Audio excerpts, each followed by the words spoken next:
জয়গুরু বন্ধুরা, আমার চ্যানেলে বিউটিস কিচেনে আপনাদের সবাইকে স্বাগত। আজকে আমি আপনারা রান্না করে দেখাবো চিংড়ি মাছের মালাইকারি। তো এখানে দেখুন বন্ধুরা, চিংড়ি মাছ আপনাদের দাদা বাজার থেকে কিনে নিয়ে আসছে। একদম পেট ভর্তি, দেখুন পুরো ডিম, প্রতিটা চিংড়িতে ডিম। দেখেছেন, চিংড়ি মাছটা কিন্তু এমনভাবে কাটবে যাতে ডিমটাও না বেরোয়।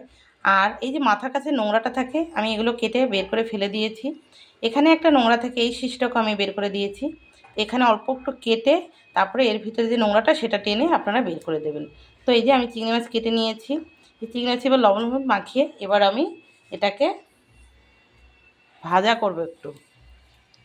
দেখুন তেল গরম হয়ে গেছে, এবার আমি দিয়ে দেবো মাছটা। আমি তেলে যে মাছ দিয়ে দিয়েছি, এবার আমি এটাকে একটু নেড়ে ছেড়ে ভাজা করব চিংড়ি মাছটা।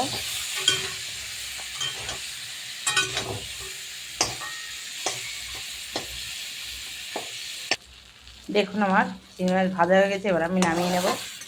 একটু চিংড়ি মাছটা কিন্তু এভাবে বেশি তেল দিয়ে ভাজবে, তবে কিন্তু সুন্দর হবে। এই যে এবার আমি নামিয়ে নিচ্ছি। দেখুন বন্ধুরা, এই যে নামিয়ে নিয়েছি, দেখেছি কি সুন্দর হয়েছে। না কড়া ভাজা না নরম ভাজা, এভাবে কিন্তু আপনারা ভেজে নেবেন। দেখুন বন্ধুরা, আমি যে মাছটা ভেজেছি, মাছের যে তেল রয়েছে সেই তেলে এবার ফোড়ন দিয়ে দেবো। মালাইকারিতে একবারই ফোড়নটা দিয়ে দিতে হয়। তো আমি দিয়ে দেবো জিরে, তেজপাতা, দুটো শুকনো লঙ্কা ভেঙে ফোড়নটা দিয়ে দিচ্ছি।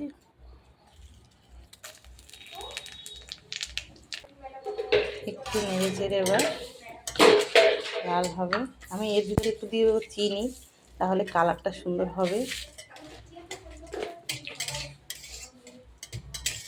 ফোড়নে চিনি দিলে কালারটা ভালো হয়, বেশ লাল হয়ে গেছে। এবার দিয়ে দেবো আমি এখানে যে পেঁয়াজ রসুন পেস্ট করে রেখেছি সেটাকে আমি দিয়ে দেবো। এখানে পেঁয়াজ রসুন আদা একসাথে পেস্ট করে রেখেছি।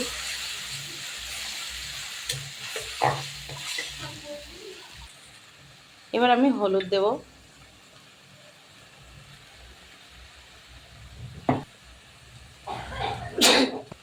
এবার আমি লঙ্কার গুঁড়ো দিয়ে দেবো। আপনারা যে যেমন ঝাল খাবেন সেইভাবেই দেবেন লঙ্কার গুঁড়োটা, কারণ মালাইকারিটা মিষ্টি মিষ্টি হয়। এবার আমি দিয়ে দেবো লবণ।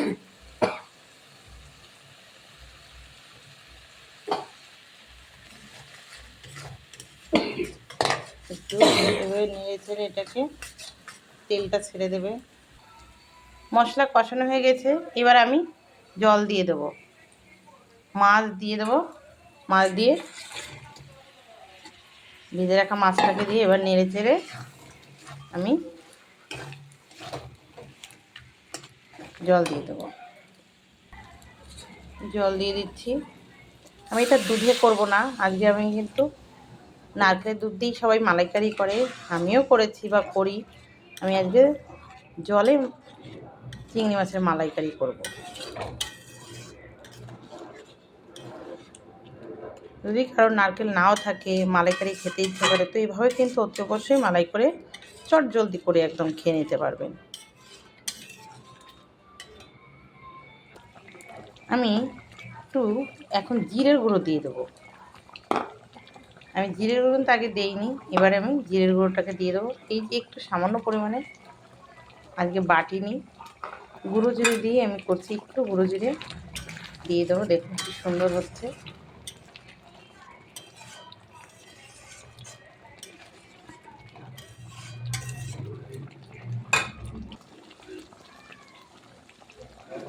দেখুন চিংড়ি মাছের মালাইকারি কিন্তু আমার হয়ে গেছে। এবার আমি দিয়ে দেবো গরম মশলা। একটু চিনির পরিমাণটা কিন্তু একটু বেশিই দেবেন, একটু মিষ্টি মিষ্টি হবে, যেহেতু দুধ দিচ্ছি না, দুধ ছাড়া। দুধ দিলে তো একটু মিষ্টি কম দিলে দুধের একটা হয়, তো চিনিটা একটু বেশি দেবেন, খেতে ভীষণই ভালো লাগবে। দেখুন আমি এবার দিয়ে দেবো গরম মশলা,